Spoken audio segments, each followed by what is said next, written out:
Hello, bachcho. Let's read the question. This question consists of two statements each printed as assertion and reason.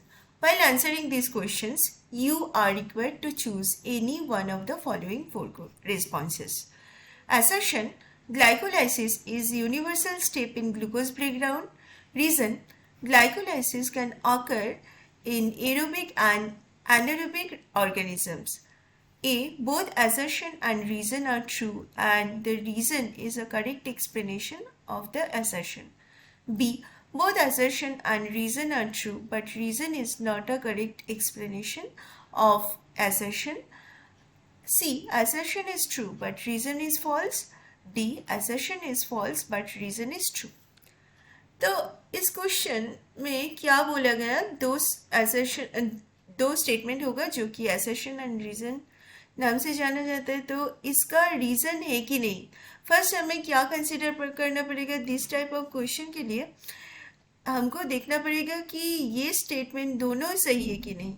अगर सही है तो linked है कि नहीं. ठीक है, ये हमको देखना पड़ेगा. To know that we need to know the concept of glycolysis, क्योंकि ग्लाइकोलाइसिस के बारे में ही ये असर्शन रीजन बात कर रहा है. तो हम देखेंगे कि ग्लाइकोलाइसिस क्या है, हम जानेंगे.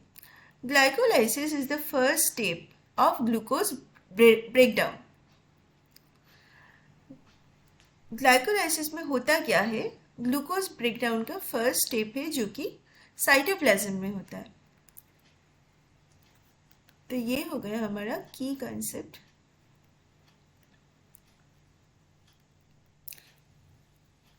तो की कंसेप्ट में ये ग्लाइकोलाइसिस बहुत ही इंपॉर्टेंट है.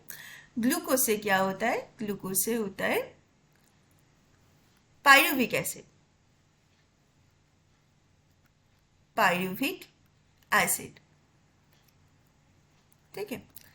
ग्लाइकोलाइसिस में क्या होता है, 6 कार्बन जो कंपाउंड है, ग्लूकोज इज 6 कार्बन कंपाउंड, उससे क्या बनता है 3 कार्बन कंपाउंड पायरुविक एसिड बनता है, 2 पायरुविक एसिड बनता है. और ये होता कहाँ पे है, साइटोप्लाज्म में. साइटोप्लाज्म में होता है. और ये एक यूनिवर्सल प्रोसेस है. यूनिवर्सल का मतलब क्या है, यूनिवर्सल का मतलब होता है जो चीज कॉमन है, that is common. Common for what, common for both anaerobic and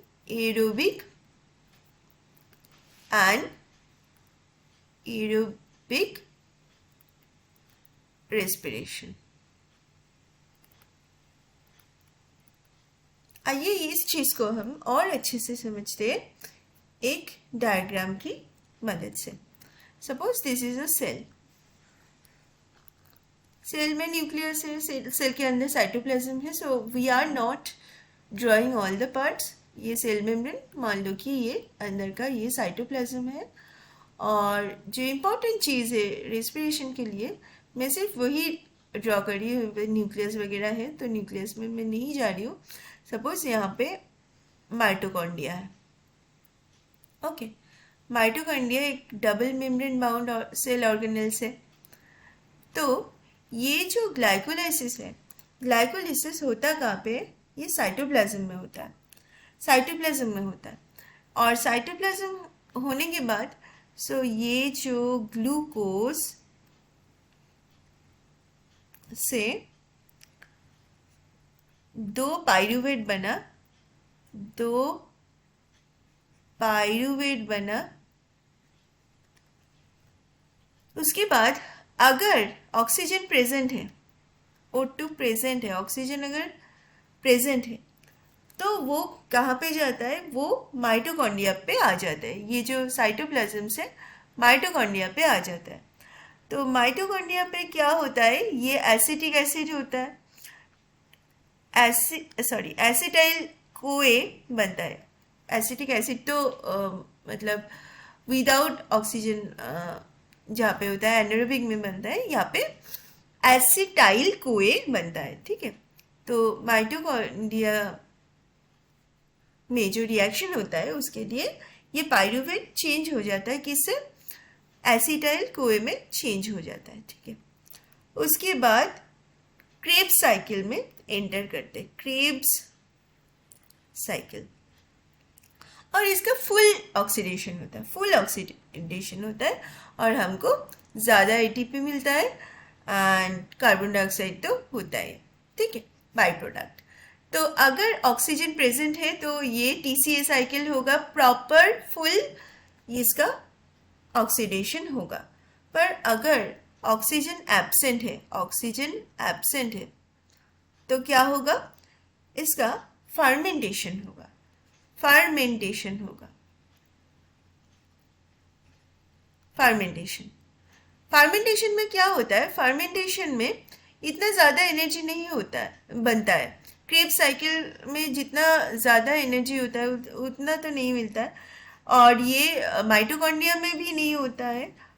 either ये इथेनॉल और ये लैक्टिक एसिड प्रोड्यूस होता है, लैक्टिक एसिड प्रोड्यूस होता है, ठीक है। तो हमने ये समझ लिया कि ग्लाइकोलाइसिस क्या है। ग्लाइकोलाइसिस एक कॉमन पाथवे है, ये ग्लूकोज टू जो पायरुवेट ये बनने का जो प्रोसेस है यही है ग्लाइकोलिसिस।